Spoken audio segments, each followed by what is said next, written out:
Hey y'all, IrixGuy here, back again for another live show. And if you're watching this at approximately about 10 to 10 p.m.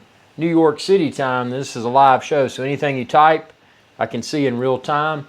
Obviously, as a reminder, don't forget to super chat. If you choose to do so, you can find that super chat icon down there below the live chat. But this evening, we're just going to chat about whatever. A bunch of good stuff going on. Obviously, one of the best things is this right here, the Mavic Air 2.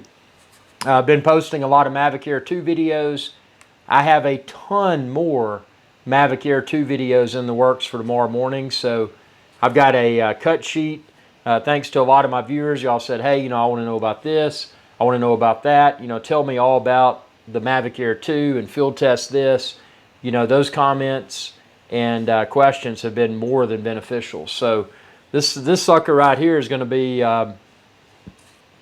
be thoroughly reviewed. Man, that's good. Yep. So also posted. Several of y'all asked, what am I using for my live streams now? You've noticed that the video quality and the audio quality is a lot better. And I posted a video today. And it's entitled the Nix Capture Card for YouTube live streaming. So you can check that out. I've got a link in that video's description. It goes to my website, and it's got links to all the equipment that I use currently for these live streams. So let's see what we got here. We got people tuning in. We got hybrid. The noodles have not arrived yet. They were scheduled, and we're talking about noodles. We're talking about Korean spicy 2X or 2 times spicy noodles. Got them ordered. They haven't arrived yet. They were supposed to arrive Saturday, but now it looks like they're delayed for a few days. But as soon as they get here, everyone's going to know it, because there's going to be a good video, hopefully a very good video of those. I want to thank Hybrid Life again for the super chats and helping me to get those spicy noodles. Hold on a second. Let me grab something here. I'm coming right back. I just had to step off of the set for a second to get one of the essential items for the live show that I'd forgotten to bring. So if you haven't watched the past few live shows, I've introduced a new system, and what this is the super chat sound.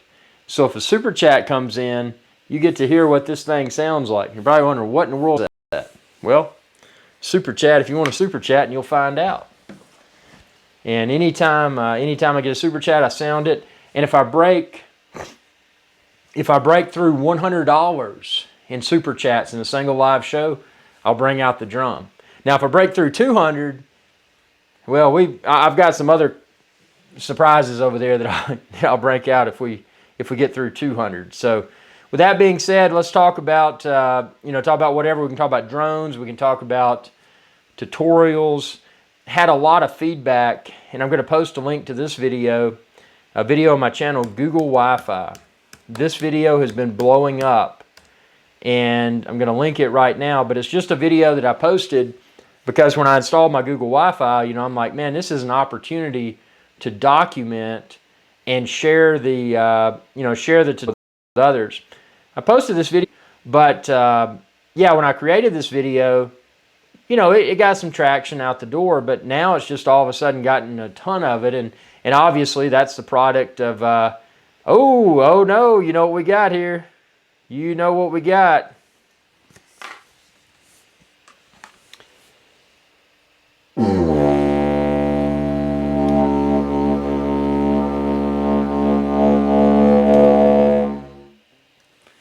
That, my friends, is the sound of the super chat. So like Hybrid Life just did a super chat. Anytime a super chat comes in, I will sound this horn. And if we break through $100 of super chats in one live show, I will break out the drum. And if we break through 200, there will be a surprise that's never been unlocked. So yeah, so the Google video, the Google Wi-Fi video that I just posted the link to, that has captured a lot of interest. And actually, several people reached out to me and they're like, hey man, I use AT&T Uverse as well. I followed your tutorial it made a lot of sense. However, my AT&T UVerse gateway, or modem, whatever you want to call it, is completely different. Can you help? So it's provided me the opportunity to to schedule some consulting services. So that's when you're dealing with YouTube, it's not just YouTube itself and then the super chats with the live shows, but there's other ways to monetize it. I mean, you can monetize it. Hey, well, let me help you out if I can fix it. Just kind of negotiate an hourly rate, or hey, if I fix it, pay me X amount. So that's worked out really well. Andrea says, nice hybrid. Welcome aboard, Andrea. Always good to have you here. Oh, I can't blow that. This thing's reserved. When other people start tuning in, we start getting more super chats. This thing will be, I will sound the horn. But yeah, so Mavic Air 2 has been a treat so far. I just posted a video, and it's probably, it's live, but it's probably still processing a little bit on YouTube's end. But the HDR, the high dynamic range video of this, the high dynamic range component.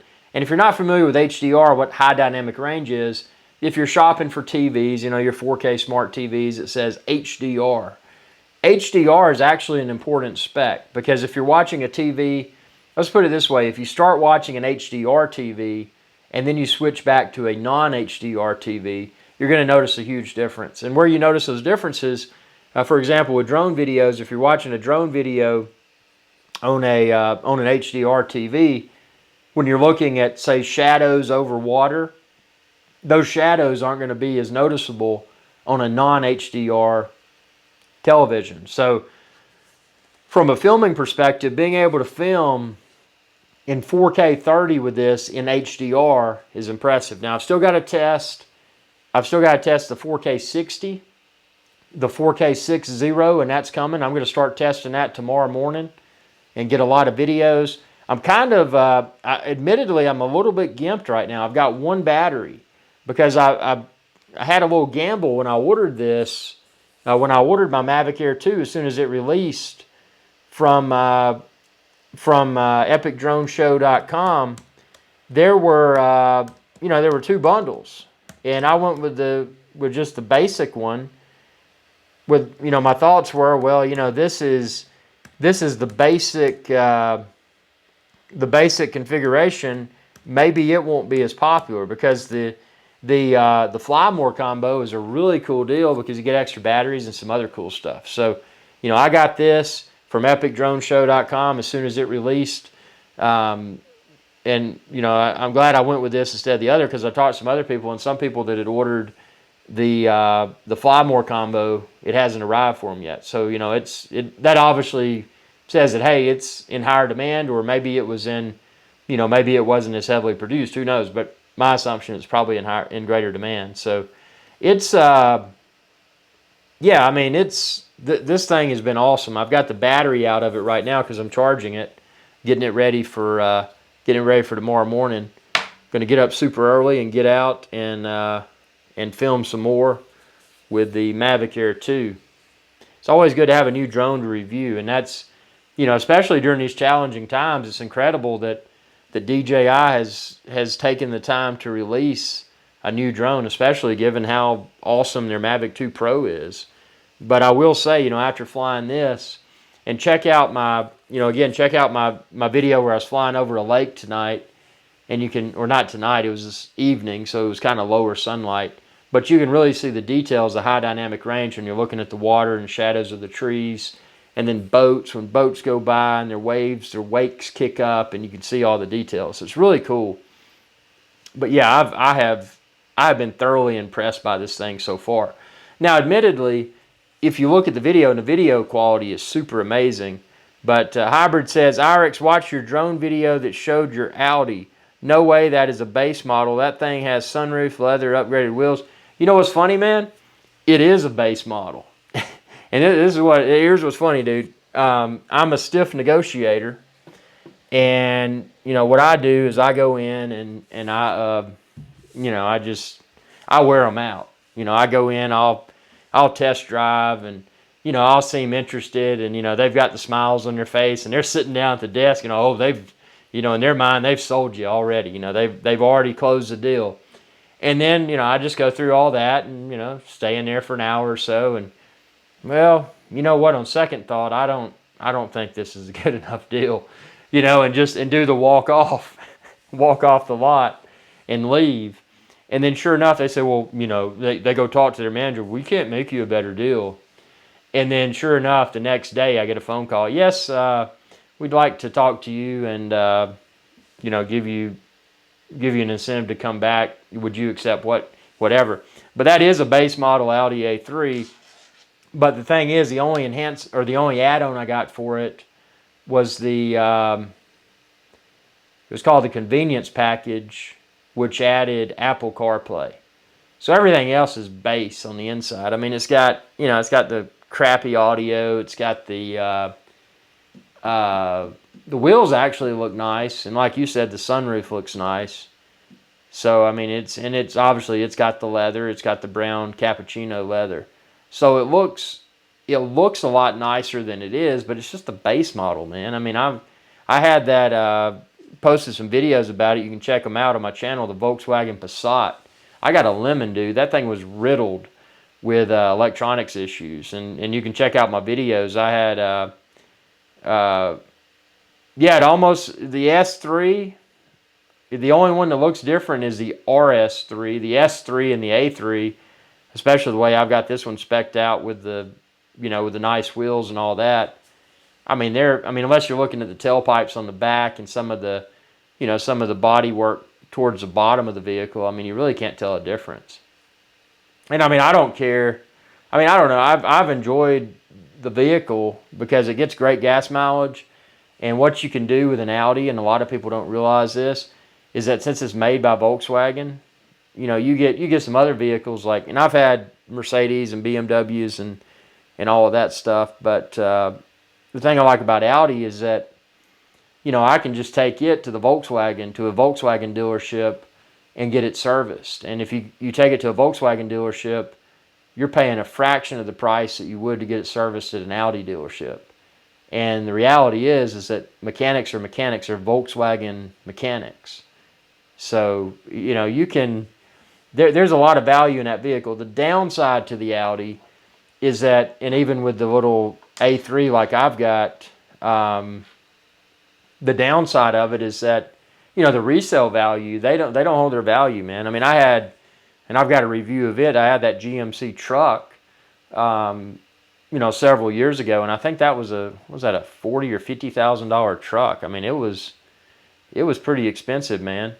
But I got her one of those Lincoln SUVs, so she's enjoyed it. I mean, it's got good technology in it. I mean, I don't mind it, but I just, I like something small with better performance and better gas mileage. And I mean, it's hard to beat. I think the next Audi that I do will probably be, the next vehicle I do will be another Audi.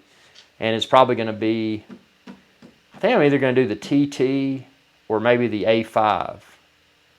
Because those are, they're still, as far as gas mileage and all that's concerned, I mean, they're practical.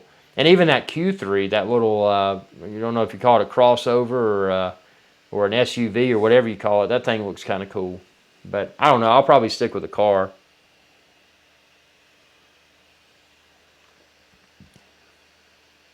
Yeah, Denali's are nice, man.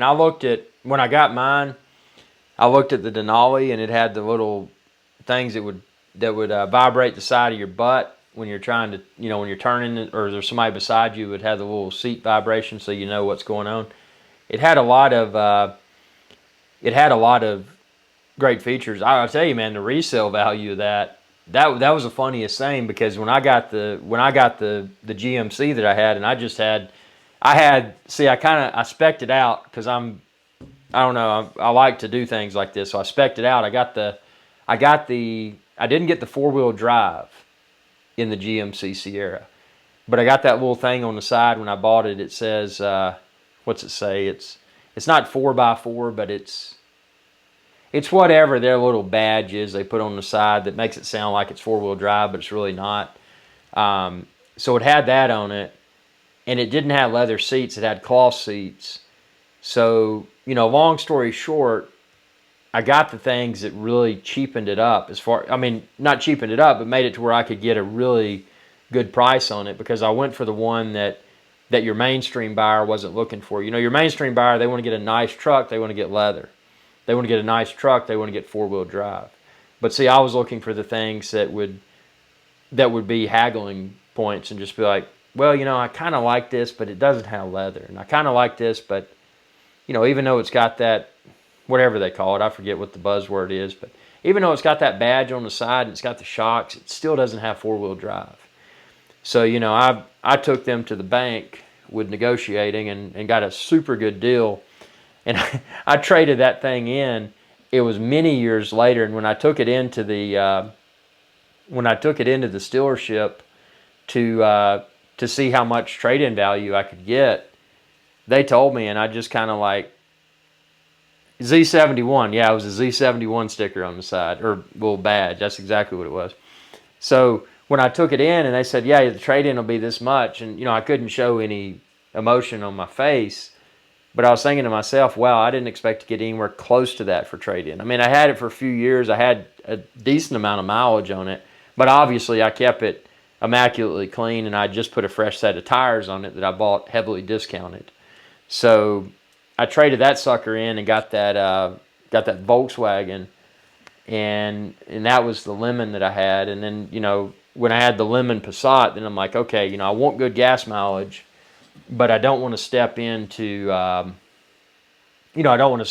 something too expensive right now, because I just bought that other vehicle. I bought that Lincoln SUV. So I don't know, man. I mean, but yeah, GMC, I mean, if you're looking for resale value with their trucks, man, I mean, that is, and I mean, I don't know if that'll change, if it was just a sign of the times where the gas prices kind of went down, you know, because I bought it when the gas prices were starting to go up. And then the gas prices tanked, and I guess, you know, as the product of gas prices decreasing, that it probably attracted more people to SUVs and trucks because they don't have the as expensive cost of ownership because of the gas. But yeah, I don't know, man.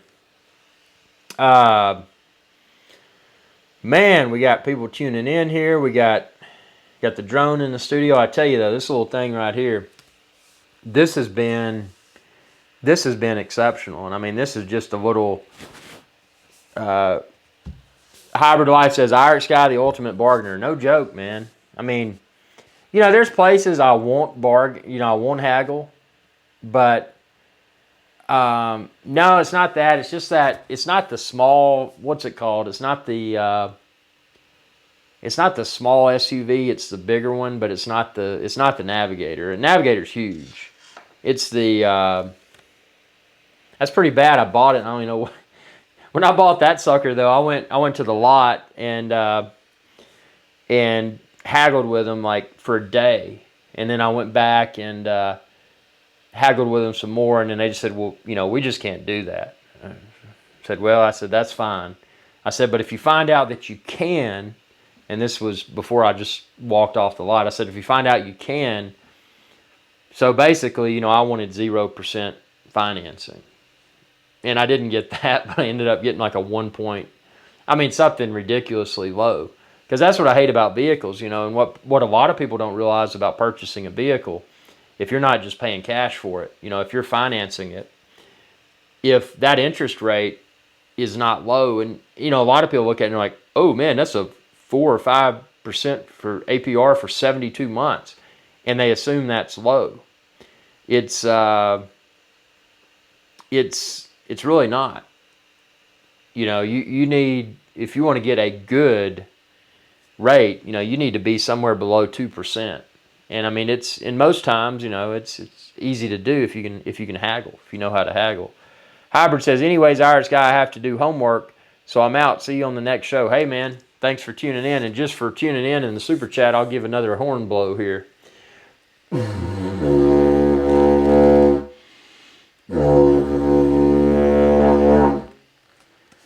Hope to see you again soon.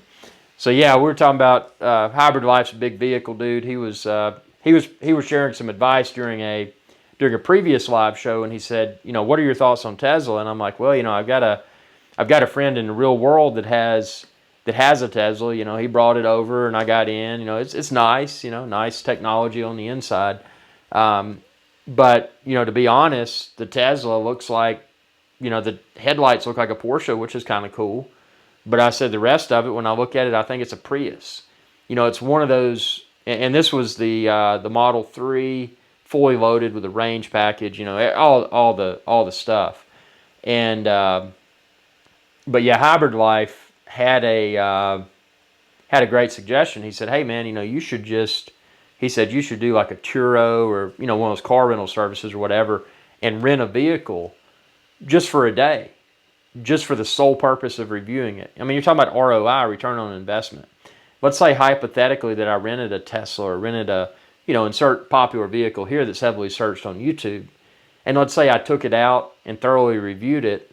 And it's not like I'm going, there's a lot of people that will go to car dealerships and they'll take cars off the lot and pull them in a parking lot and review them for YouTube.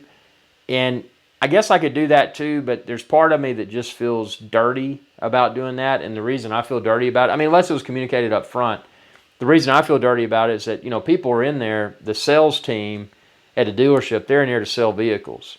So if your intent is to go in there and just pick up a vehicle with the, creating the false perception that you're an interested buyer, and in reality, all you're doing is, taking that vehicle off the lot to pull it over and review the, the latest, greatest model of whatever brand and whatever model. I don't think that's, I don't really think that's fair for the sales team at a dealership. But I think, like Hybrid suggested, doing a Turo or, whatever car rental service to rent popular vehicles, I think that's a good idea because, you're paying for access to a vehicle for whatever duration, whether it's a day or a few days or whatever, and then you're able to take that vehicle. So let's say hypothetically it was, let's say it was $100 a day, and it may not even be close to that, but let's say it was $100 a day. So you rented whatever vehicle for one day, that popular vehicle, and you spent that entire day reviewing it. Everything on the interior, everything on the exterior, road test, road noise, whatever people may be searching for if they're planning to buy that vehicle. So in theory, that, let's just say $100 investment, the return on investment could be, a lot more than that. I mean, if you're getting popular videos and you're getting traction, that's, that's a great way to, to invest a little and potentially be rewarded with a lot. So, and it's not all about money, but, YouTube is a fun adventure, but it's also an adventure, meaning that, advertisements are important, and it's one of these things, if you can mix a hobby and you can turn a hobby into a business, then it makes the hobby more enjoyable because, you're getting tipped, you're getting paid for your time. You're getting paid to do what you enjoy doing. So, for that reason on this channel, and obviously right now because of the pandemic, things are kind of, again, the IrixGuy's Adventure channel has banned travel until, until they feel it's safe. And I hate to say that, but there's going to be a lot of, as far as content strategy is concerned, I've been looking at, at my content strategy. Obviously, drones are huge. That's a huge component. But having a temporary lull in travel, that's going to create a lot of new opportunities, and that's why I really appreciated, the suggestion that Hybrid Life had about, hey, use a Turo or something, rent a Tesla, and review the heck out of it. So that, and then also I've got Korean 2X spicy noodles coming. So I'm going to be doing a review of what are supposedly very hot Korean noodles. So that'll be a fun video. And I like to eat, And that's something I need to do, man. When this pandemic goes away, I need to get back in the gym because I'm getting fat. Getting fat's no good. And it's not the product of laziness, it's just the product of the pandemic. So, and a lot of people would say that's an excuse, but I don't know. But that's one thing I'm going to do tomorrow. I'm going to get out and hike I'll probably hike 8 or 10 miles, but I'll also have my drone. So I'm going to be getting a lot of Mavic Air 2 videos. So it's kind of multitasking. It'll be drone review, it'll be cardiovascular exercise, and hey, I may even try to toss a live show in there if I can get cell phone signal. I'm going to be pretty far out in the mountains, so we'll see what happens. Man, this is a later than usual live show, and it's good to have a lot of y'all here nevertheless. It's about 10:11 p.m. New York City time, so got a lot of people here.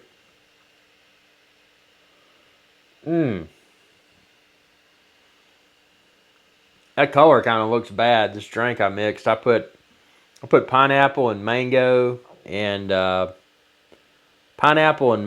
ice and lemon. Put a little bit of lemon in there.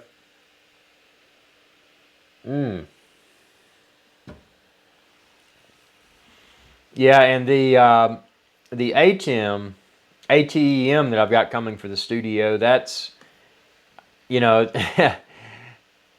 it's probably gonna, and I hope it's not, but I think it's gonna be months before that arrives, and that's just a product of the pandemic, because anything that's live stream related, anything that's broadcasting related, is in high demand right now because with so many people working from home. So, hopefully with and it scares me to death, but hopefully with things starting to open back up, hopefully the demand for those items will decrease, and hopefully this will ship soon, because I'm really in the mood to get it.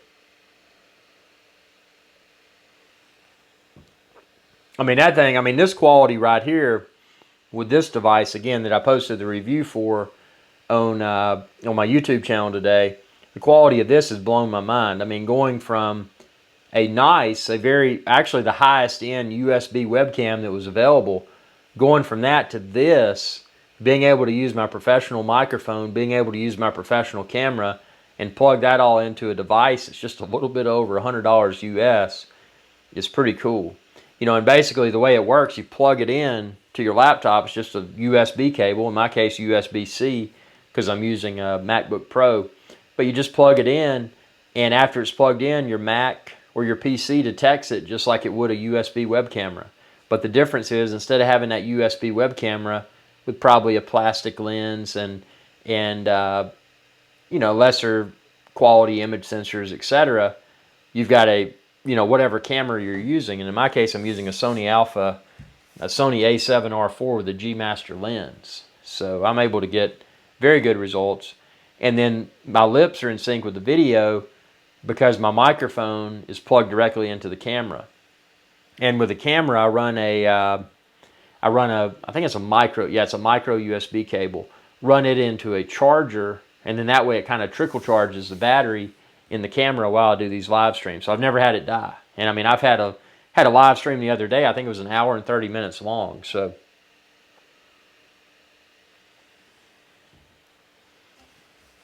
yeah, it's pretty fascinating stuff here. But yeah, any technological questions y'all have, I'm here to provide any expertise that I can. Had somebody email me again, or not email me, but they sent me a message on Facebook.com/IrixGuy, and they said, hey, another request for Google Wi-Fi. I can't get it set up. My AT&T gateway, my AT&T modem router, whatever you want to call it, is of a newer version. Would you be able to help me out? And I'm like, sure, man. Just let me know. Brad, welcome aboard, Brad. Welcome aboard. It is good to have you aboard. Brad's been a subscriber of the channel for many, many years, and it's absolutely awesome to have him here.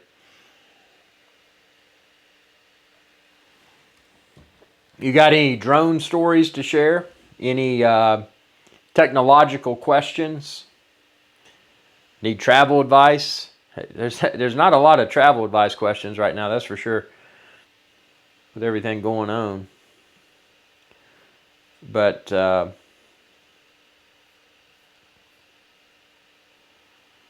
yeah, this is, let me see. I'll be ready to get that ATEM because I like this setup for live streaming. It's very good quality, but I'll be ready to have the ATEM so I don't have to have my laptop tethered to the live green screening. I'll be able to do all the live green screening away from the laptop. It'll just be a standalone device that plugs directly into the network. And I'll just enter when I start a live show, it'll say your live show's, key code or whatever security code is, blah, blah, blah. I will copy and paste that into the ATEM, and it'll just be ready to roll. And it'll support up to 4 HDMI devices. So that could be 4 cameras. That could be 1 camera and 3 video sources. Maybe I've got a laptop displaying a video. So the way I'm going to use it is, and we're talking about the ATEM Mini Pro from Blackmagic.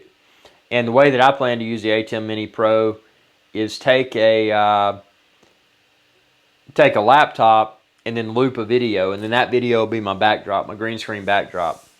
And then, of course, the camera will be the primary camera, and then it'll be tied in with the chroma key, but the part that's keying in the background instead of a still image will be a full motion video. I could use still images too. Brad says, been watching since your Parrot Bebop Phantom 3 videos. Bought my first DJI drone then. That's a long time, man. I remember that Bebop. That was a weird... that was one of the weirdest drone experiences because we were all excited because they're coming out with a smaller drone. Smaller and lighter.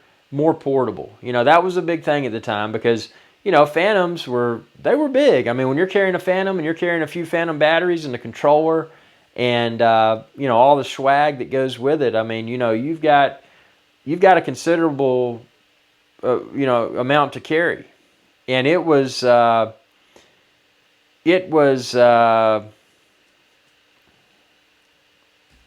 of the craziest things I remember with the Phantom is that I was in Bermuda.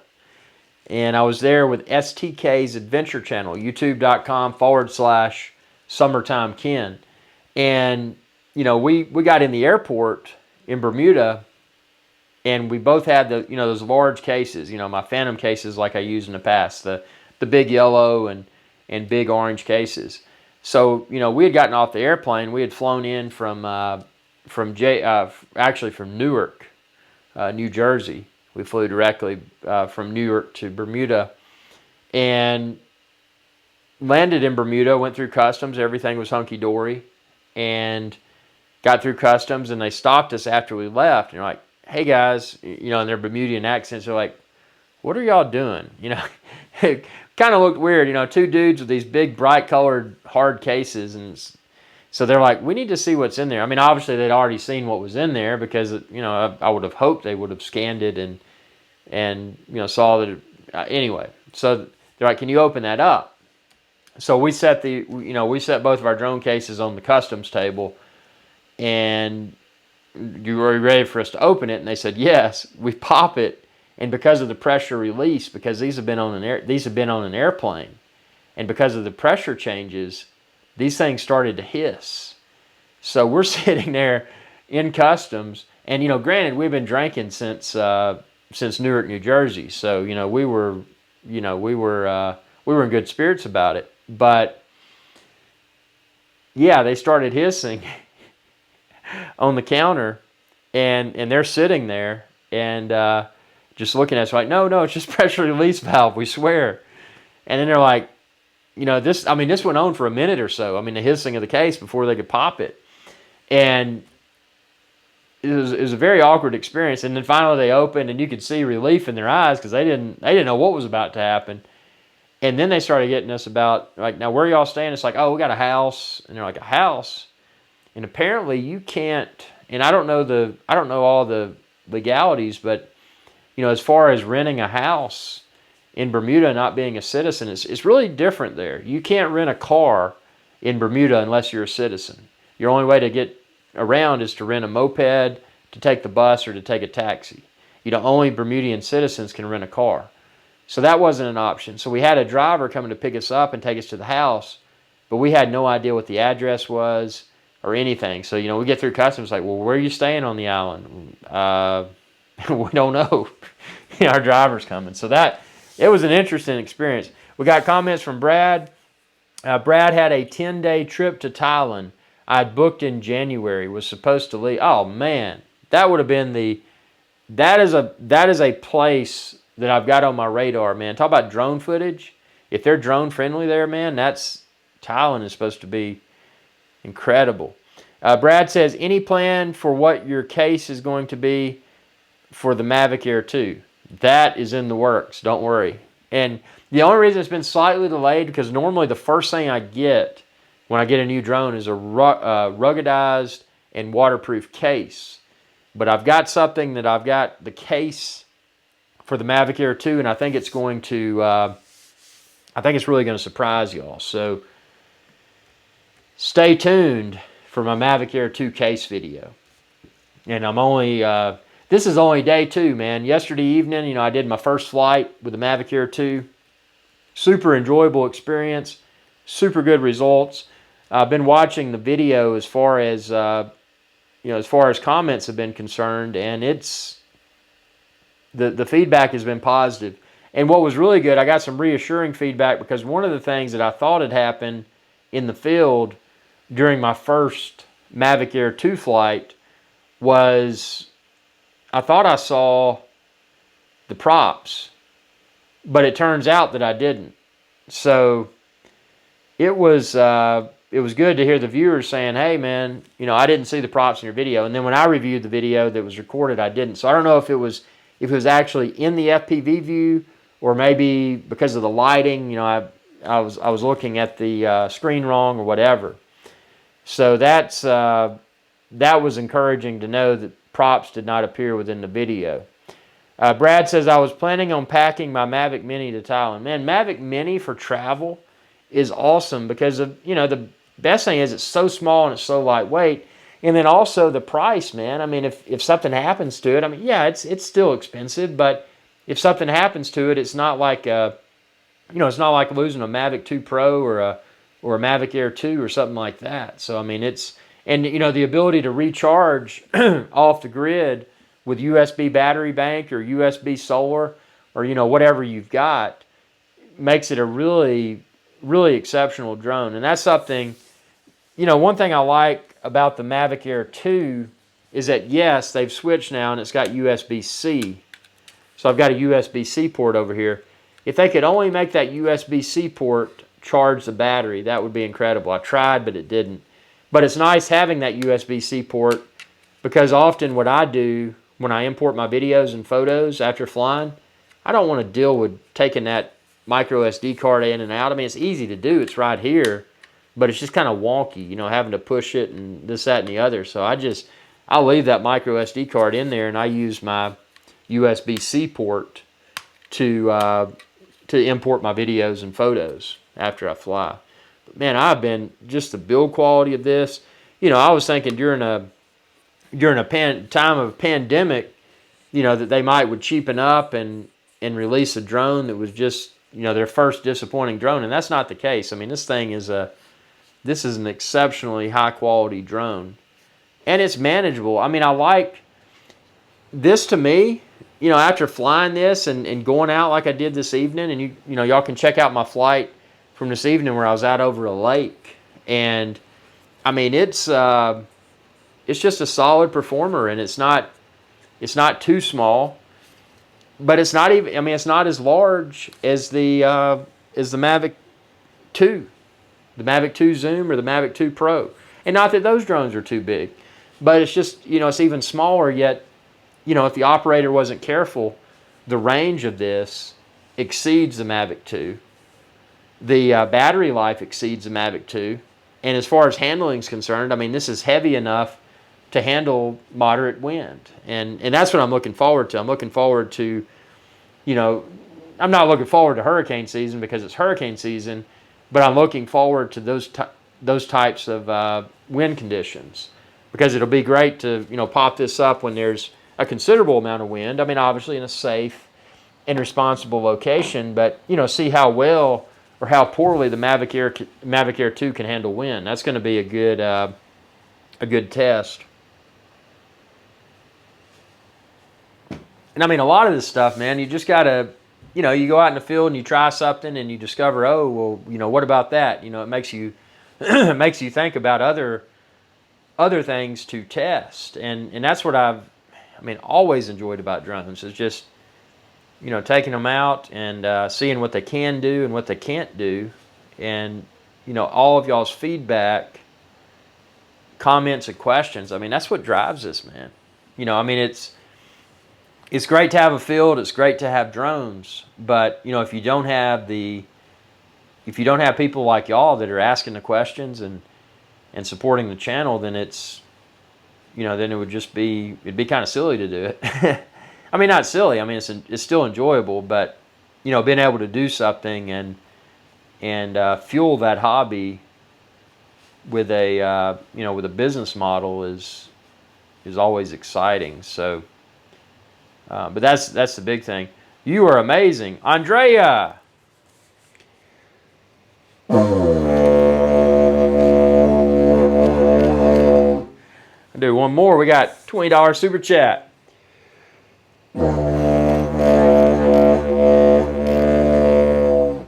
I'm going to do another one.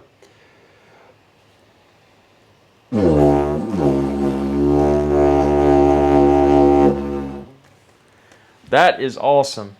And like I said, you know, anytime that a live show breaks through $100 in super chats, that's when I break out the drum. And if we break through 200, which that hasn't happened yet, but when we do, there will be something else that'll be broken out, which can be interesting. This is awesome.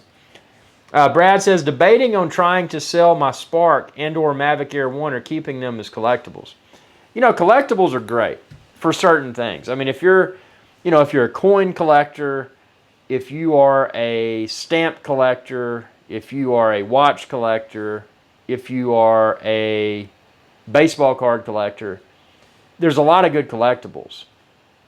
But, you know, you may be right. Those may be good to keep, because I know people that have kept some of the first generation Apple computers, some of the first generation entertainment video game consoles, like you know, like your Nintendo and that sort of stuff, the first ones that came out. Some of those things, because of nostalgic value, have become super valuable. So, you know, you may want to keep them as collectibles, but honestly, I don't know, man. I mean, think about it. If you could get on your popular, you know, Craigslist or whatever and sell those, man, you could potentially get some funds to go towards a Mavic Air 2.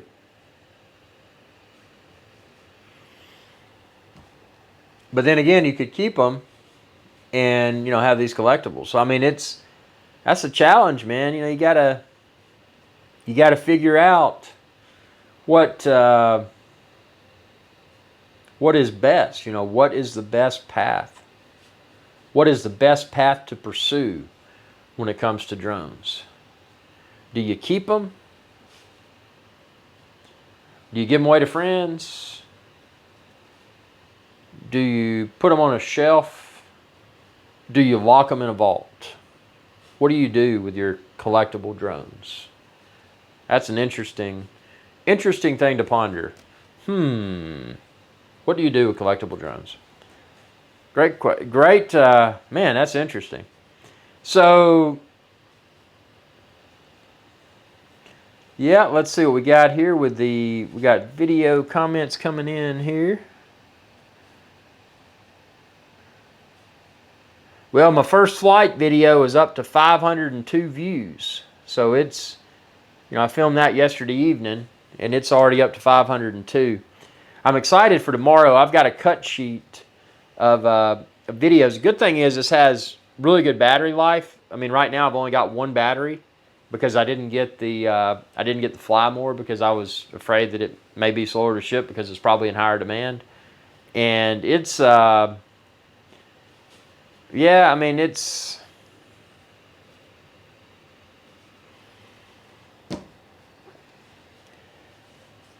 Brad says, what do you do with your old drones? I've sold a few of mine in the past. Man, I fly them till I've just kind of hit the end of the rope, and I've got people that, I'm like, hey man, you want to, I'm like, hey man, y'all want a drone or something like that. So that's often what I'll do. I mean, I had one drone that I crashed, and I've got a video of that. I forget, I think it was it the Phantom 2 Vision Plus? I think it was. But I crashed it. It was my fault. And that one, that was many years ago. I mean, I think it was the Phantom 2 Vision Plus. And that particular one, I was like, well, this is scrap, because, I mean, it crashed. And the battery fell off, went in the middle of the woods, and I walked through the woods barefoot on the side of the creek, and I never did find the battery, but I found the drone, and that particular drone, I actually sold it. And I sold it as is. I said, hey man, this is crashed. Here's photos of it. It could be an entertaining research project. It could be a pile of junk. I don't know. So, I mean, I didn't get hardly anything for it, but at least I got rid of it. I didn't want to stare at a crashed drone.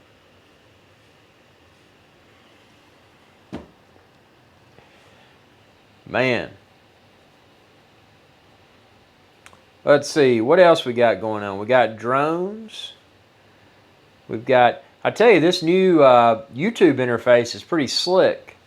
And I don't know if they were listening to me, or maybe there were a lot of other people that had the same complaint, but one of the complaints I had before they made the cut, and YouTube's finally made the cut to the new YouTube Studio interface, which I like. I like it a lot. And there was one option when you were uploading, and it was, do you want to switch and use the classic uploader? And I said, well, yeah, I do. And every time I would click to use the classic uploader, it said, why are you using this? Is something broken? Is there a feature missing? It was a little survey.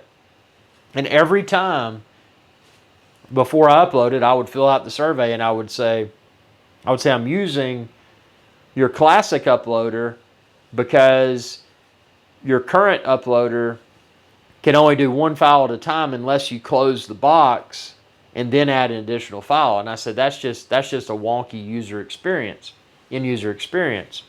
So that went on for a few months. And what was funny, after they announced the cut, the formal cut to the new YouTube Studio, you can no longer opt out of it. I mean, it is what it is. Once they announced that, I'm like, oh man, now I'm going to have to deal, because a lot of times I'll film and edit 5, 10, 15, 20 videos, right? So I've got all these videos that are ready to upload. And I don't want to sit there and click one by one. I just want to drag and say, okay, here's my 5, 10, 20 files. I want to highlight all of them, and I want them to go into a queue, an upload queue. And that didn't work with the new YouTube Studio interface until recently, and now it does. So, that's really cool to be live streaming on a platform where they definitely seem to listen to their content creators' feedback. Because I was adamant, again, every time, and they could quality check my claim and see that every time that I uploaded, before I uploaded, that I posted that comment when I had to go back to the old YouTube uploader interface. Because, I don't know. If something's not right, I'm going to tell you it's not right. I'm not going to beat around the bush.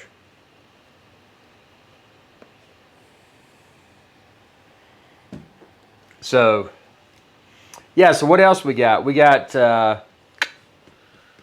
we're probably going to see, I wonder if Parrot is going to release an Anafi 2. Parrot Anafi 2. Or I wonder if Parrot's even going to try to re-enter the more professional drone arena, or if Parrot's going to stick with their toys.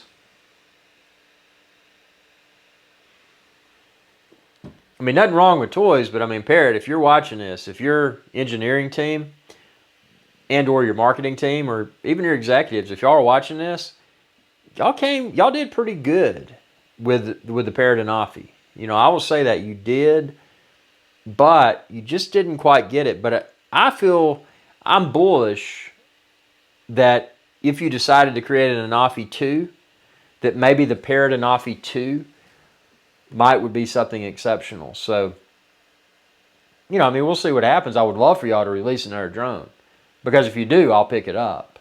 I mean, unless you're pricing it too high, but you know, I would be excited to see an Anafi 2, you know, a proper drone from Parrot that's not a toy.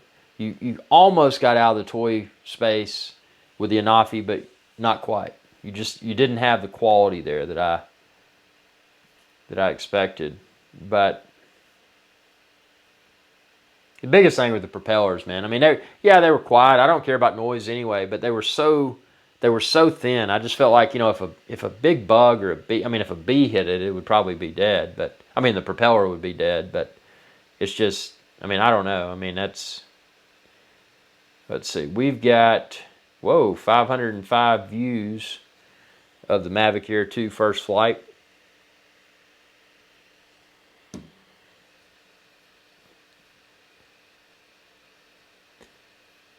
So let's see, more people tuning in.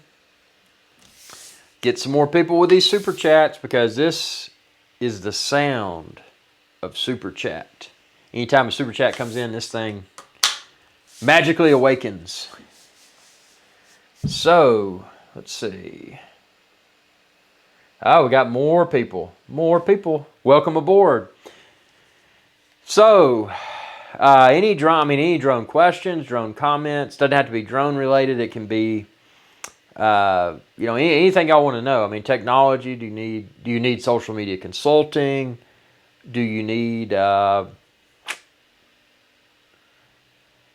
pep talk? I mean, what do you need? So I'm here to respond to everyone's questions and comments. And this will respond to super chats. So, let us see what's going on. What is going on?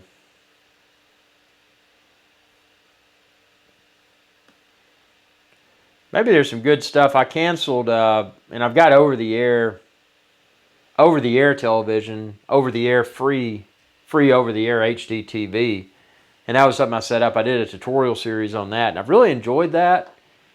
And, you know, I will say, when I did it initially, I stacked a streaming service on with it, you know, so get Discovery Channel and History Channel and those sorts of, you know, I like those channels. But then I found that because I use Netflix, and I mean, I don't watch a lot of TV or anything anyway, but since I use that, I found that I wasn't even watching the the streaming TV that I got, which was Sling. And it was a decent deal. I think it was $35 a month. But I'm like, man, that's $35 a month for something that that maybe I'll watch a half hour of a month. I mean, that's just money wasted.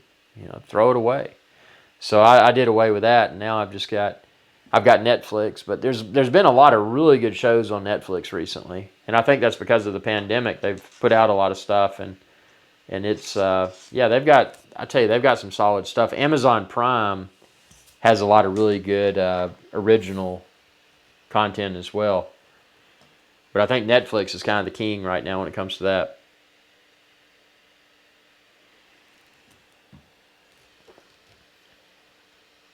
I think I'm going to cook a pizza. Pizza sounds good. At 10:40 at night. Oh well. It is what it is. Wow, that my video capture card for YouTube streaming, and that's the device I'm using currently for this live show. That's really picked up.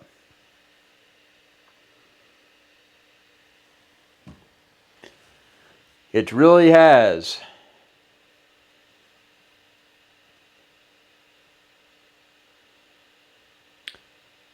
Yeah, this has been reliable. I'm upstreaming at about 2 meg, which is pretty good. 720p. What I want to do, and I'm not obviously not going to do it until after the pandemic, but I want to see if I can get another provider and get a faster internet connection, because it'd be really cool to be able to do this live stream in 1080p. Although 720, like I'm doing right now, is still high definition, but it's not, it's not the same. I mean, it's 720 and 1080 are, completely different beast. Brad says, you should check out this cool tiny plant panorama I took over downtown Seattle. I'm going to check that out right now. Let me see if I can pop that up here. Let's see.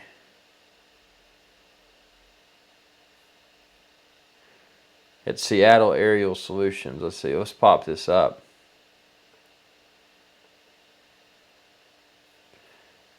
Edit, copy.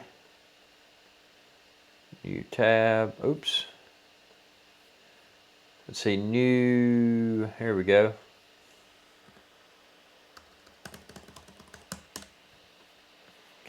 I'm going to pull it up right now.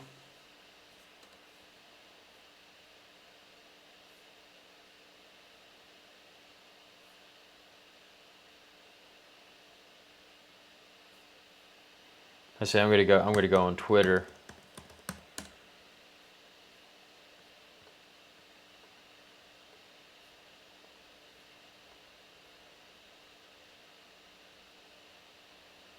Here we go. Aha, Seattle Aerial Solutions.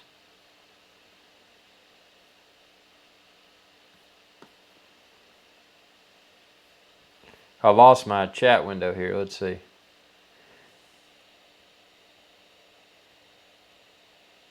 Tiny plant panorama.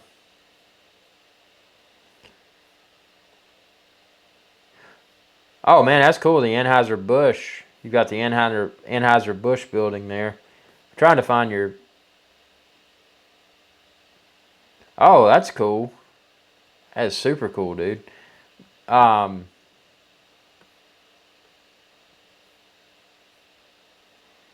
is really cool.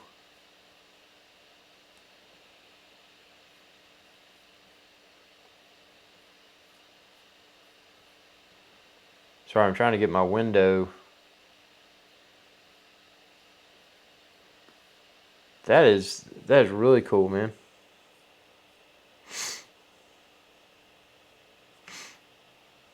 I would ask you if I could share the screen, but I'm on my laptop right now with one monitor, and I'm trying to...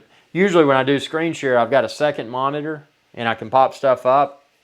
But yeah, everybody, check out Brad's photos at STL Aerial Solutions.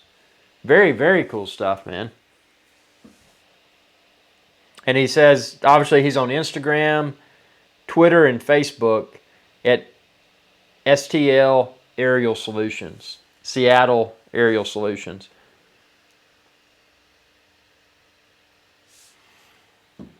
Good stuff.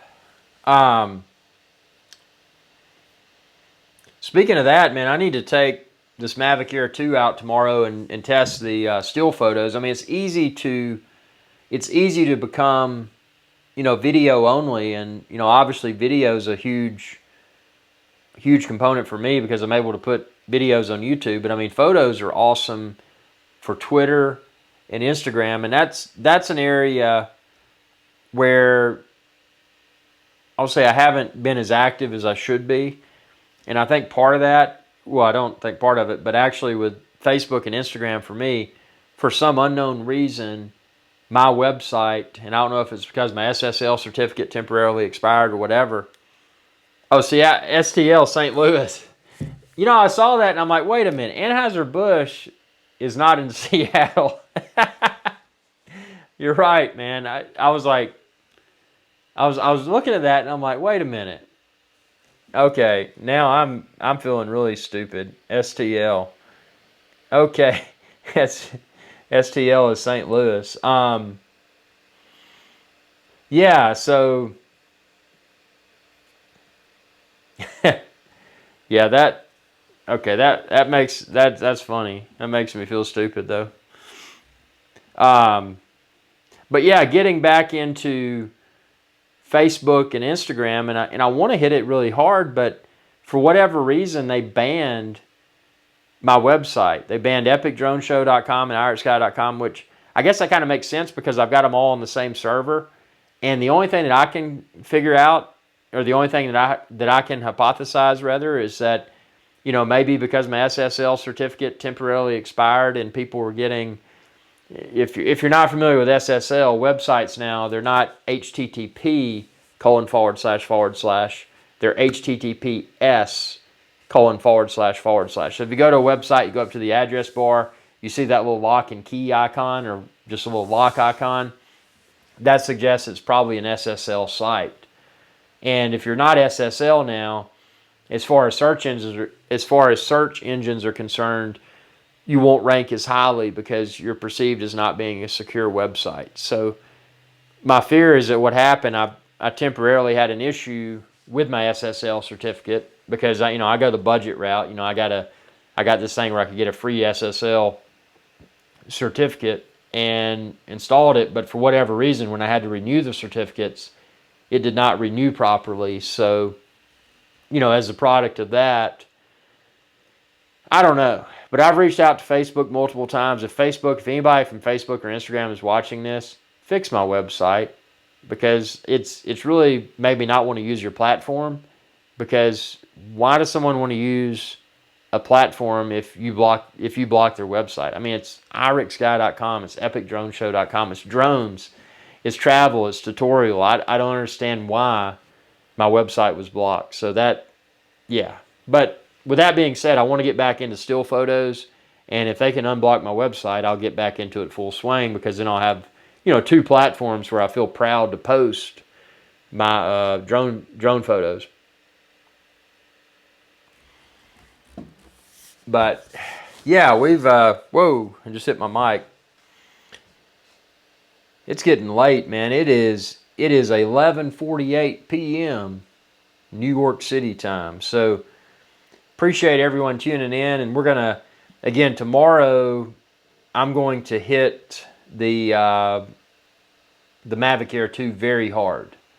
I mean, I'm going to tear this thing apart from a performance perspective, and I'm going to have a ton of new Mavic Air 2 videos here on IrixGuy's Adventure Channel and epicdroneshow.com. So if you haven't subscribed to my channel already, be sure to do so. And when you do, ring that bell icon, and that'll notify you whenever I post another video. If you're shopping for a drone, whether it's the Mavic Air 2 or any of the other drones, just go to epicdroneshow.com and then click Buy a Drone.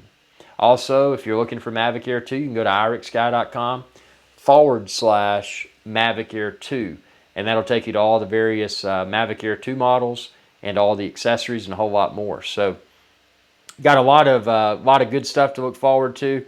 Appreciate y'all's viewership. Appreciate your comments. Obviously, your super chats, and because of the super chats, I'm going to give it one more didgeridoo blow here.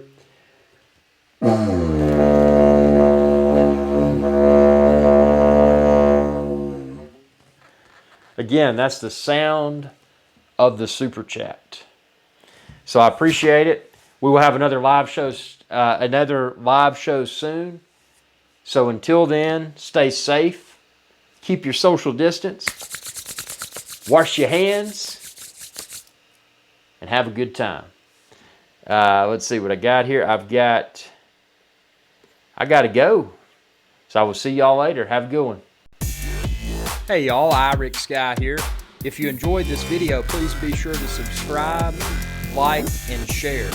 It's viewers like you that enable my channel to continue to grow. Thank you.